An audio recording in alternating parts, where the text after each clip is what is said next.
Hola, soy Sergio Nozal, esto es Sark Inversiones y en este vídeo vamos a hacer un repaso del cierre del trimestre Q2 del año 2023, donde vamos a repasar la situación de los productos que gestionamos en Sark Inversiones, las cuentas privadas por un lado y el fondo de inversión regulado por otro.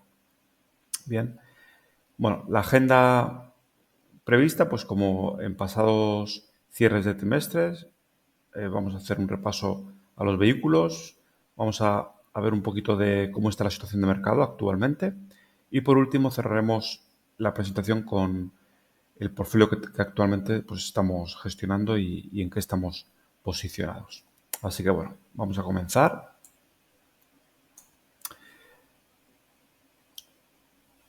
Bueno, con respecto al cierre de trimestre, aquí tenéis la evolución de las cuentas gestionadas, que como sabéis son cuentas privadas en Estados Unidos con el broker TradeStation, donde cada inversor tiene su cuenta privada. Bueno, ha sido un cierre de trimestre positivo. La verdad es que el inicio de año ha sido bastante malo y de momento seguimos en drawdown y con una rentabilidad anualizada negativa. Aquí veis los rendimientos en abril, mayo y el mes de junio, que ha sido un buen rendimiento. Obviamente hemos tenido un mercado muy alcista y los activos que hemos tenido pues, han ido en línea con los movimientos de mercado. A nivel de estadísticas, pues veis que los números siguen siendo bastante buenos. Vamos a hacer aquí un pequeño repasito. Bueno, veis que desde inicio, pues la rentabilidad acumulada de un 57% en 3 años, en concreto desde el 2020 versus el 26,05%. Bueno, y aquí tenéis un poquito de algunas estadísticas que espero que según avance este año, si las previsiones siguen siendo positivas y alcistas, luego lo vamos a ver con detalle, salgamos de ese drawdown y tengamos el cierre de año en positivo. Bueno, en cuanto al fondo de inversión, como sabéis, un fondo regulado por la CNMV, ahí tenéis el ISIN por si queréis entrar en detalle o buscar más información en profundidad. Aquí tenéis la evolución también del trimestre, un trimestre positivo.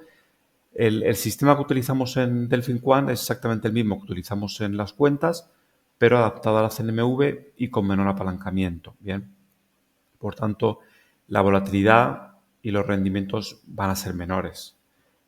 Bueno, en este caso, pues, como decía, cierre positivo del trimestre, prácticamente planos en el año y bueno, y ese inicio de año negativo que hemos tenido, pues también se ha notado en el fondo, aunque en menor medida. Y aquí tenéis pues, la evolución desde que comenzamos a gestionar este fondo, que fue en diciembre 2022, el 1 de diciembre. Bueno, pues veis la evolución con respecto al índice de referencia. Bueno, en el caso de que estés interesado en ampliar detalles sobre estos vehículos, aquí tienes mi información de contacto para lo que necesites saber. Bueno, sobre la situación de mercado, bueno, hoy es día 12, justamente en 30 minutos van a dar el dato de inflación, que es principalmente el dato clave en los momentos actuales. Bien, hago un pequeño repaso de cómo estamos a fecha de cierre de junio. En principio, la Reserva Federal había pronosticado el fin de la subida de tipos de interés, pero el mes pasado, debido principalmente pues, a que el desempleo no termina de empeorar lo mucho que les gustaría, y ven riesgos de que la inflación pues pueda descontrolarse un poquito. Por eso han decidido hacer 2 nuevas subidas de tipos a lo largo de este año, que de hecho en este mes de julio, el 26 creo que es, esto lo tengo aquí una imagen, lo vamos a ver aquí, las probabilidades de una nueva subida de tipos para el 26 de julio, a cierre de la semana pasada, cuando salió el dato de desempleo, salió un dato peor de lo esperado, pero sigue siendo un dato bueno de creación, lo cual no favorece a esa caída de inflación. Pues fijaros que son del 95%, es decir, que es muy probable que en julio se suba tipos Y según cómo avance los datos, tanto de inflación como de desempleo, que son los dos datos claves a lo largo de estos meses, es muy probable que para septiembre hicieran otra nueva subida de tipos. Ahí ya se prevé que sea la última. Bueno, en cualquier caso, el mercado está alcista. Si retomamos el cierre del trimestre anterior, el vídeo que hice hace 3 meses, donde todavía pues, está abierta la posibilidad de que estuviésemos en una corrección dentro de un mercado bajista, pero bueno, se rompieron niveles técnicos y prácticamente estamos en un escenario alcista. Y de hecho, las probabilidades de que el mercado continúe de forma alcista a lo largo del año son muy altas. Hay muchos datos, muchas estadísticas que así lo confirman. Yo aquí en el vídeo de hoy quiero comentar una que me parece muy interesante. Fijaros, esta es la evolución de las primeras mitades de año a lo largo de la historia, bien, del SP500, desde 1950. Bueno, pues fijaros que actualmente la primera mitad más alcista, o sea, estos son correlaciones, ¿bien? Con el mercado actual. Bueno, el mercado de 1958 fue el mercado que más se parecía a efectos de rendimiento al mercado actual, ¿bien?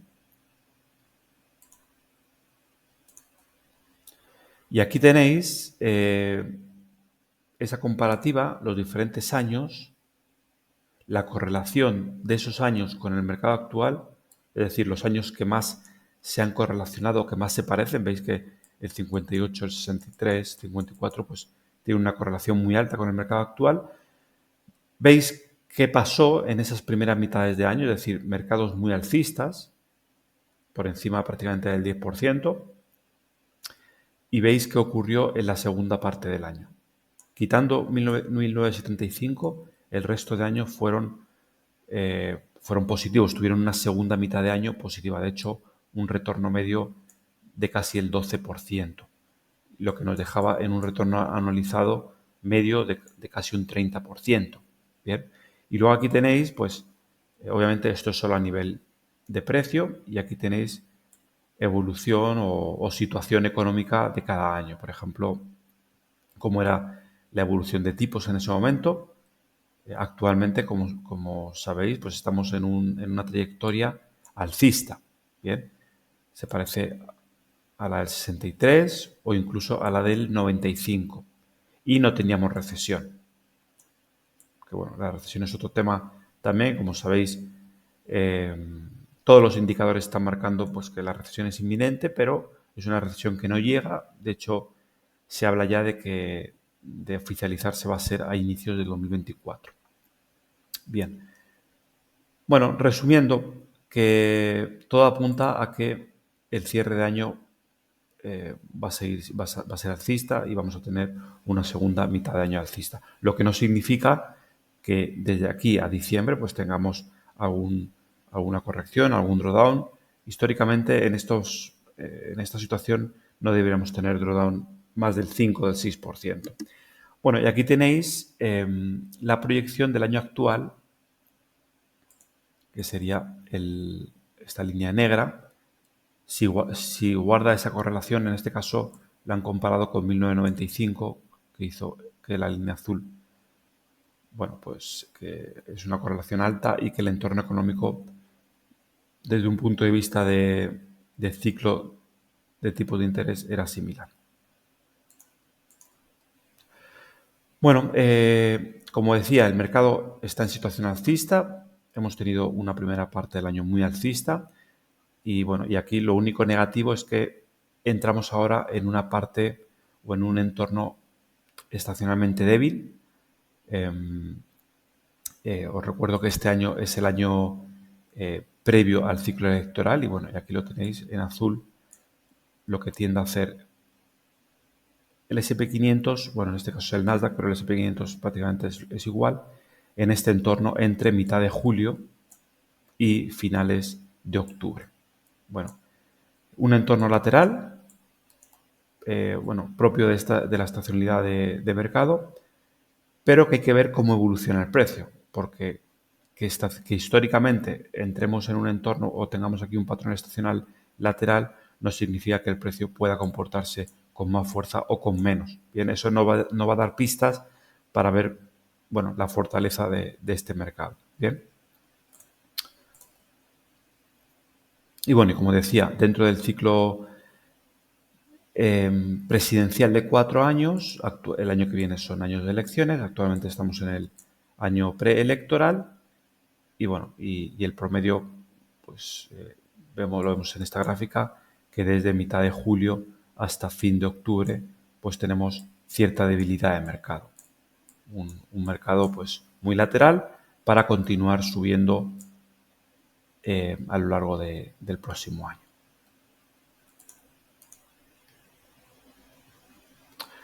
Bueno, conclusiones, un poco resumiendo la situación actual. Bueno, pues indicadores económicos muy negativos que en otras condiciones, en otro entorno de mercado ya estaríamos en una recesión oficial y, como decía, una recesión que no llega, que todo el mundo la ve y que tampoco significa que, aunque se oficialice, el mercado no pueda seguir subiendo. Eso ya lo vimos en algún vídeo pasado. Básicamente tenemos un mercado alcista. De momento estamos viendo una entrada masiva de flujos en renta variable, lo cual pues apoya esta continuación alcista en la segunda parte del año. Además hay muchas estadísticas que apuntan hacia ese cierre de año alcista. La novedad con respecto al trimestre pasado, pues esas dos nuevas bajadas de tipos que básicamente ha dejado a entrever la Reserva Federal, y la próxima será pues el 26 de julio y se espera otra pues, a lo largo de los próximos meses. Pero obviamente esto puede cambiar y los datos que tenemos que ir viendo, pues básicamente el desempleo y la inflación. Hoy tenemos dato de inflación. Si el dato sigue siendo bueno, es decir, en tendencia bajista, pues lo más probable es que el mercado mantenga esa tendencia alcista. Si hay un dato peor de lo esperado, pues puede generar cierta volatilidad y puede también servir de excusa o de catalizador para corregir la fuerte subida que hemos tenido en meses previos. Bien, si vemos un gráfico del SP500, bueno, aprovechando la cartera con la que empezamos julio, aquí está nuestro amigo Julio, famoso durante este mes. Bueno, pues como decía, actualmente desde hace ya un par de meses los flujos institucionales se están volcando en renta variable y este mes principalmente en el SP500. Bien, veníamos con mucha exposición en Nasdaq, en tecnológico, pero desde un punto de vista de ratio Sharpe, riesgo versus volatilidad, se ha salido de la cartera. Bien, y actualmente el SP500, a pesar de que, fijaros, el MACD, como nos está marcando un proceso de descarga, y es lo que decía que a pesar de este proceso de descarga hay fortaleza, están entrando flujos y la descarga es una descarga lateral o incluso ligeramente alcista. Si el dato de inflación es bueno, pues podríamos ver incluso una rotura de máximos. Bien, en el caso de que no, pues si entramos en ese periodo estacional que comentaba, pues lo más probable es que vayamos a visitar la EMA 50 en algún momento a lo largo de julio a agosto. Y en un caso o en un peor escenario, en estos meses, de esa posible potencial debilidad estacional, esta zona de los 4.150, 4.200 es una zona sólida que yo creo que serviría de soporte para encarar ese cierre de año. Bien, estamos hablando actualmente de 300 puntos sobre los 4.400, un drawdown menos del 10%, me parece mucho, pero bueno, veo muy poco probable que el precio rompa esos niveles este año. De hecho, yo creo que lo más probable es que nos mantengamos por encima de la media 50. Pero bueno, eso son especulaciones. Nuestro modelo de inversión, nuestro sistema de inversión se basa principalmente en análisis de flujos y nos iremos adaptando a lo que nos vaya diciendo ese tipo de análisis. De momento estamos volcados en renta variable y veremos cómo evolucionan los próximos meses. Así que bueno, con esto me despido. Te agradezco tu atención y repito, si tienes alguna duda o quieres profundizar más en alguno de nuestros vehículos, pues me puedes contactar a través del email info@sarkinversiones.com para concretar una reunión, una llamada o cualquier duda por email lo podemos resolver. Venga, muchas gracias por tu tiempo y hasta la próxima.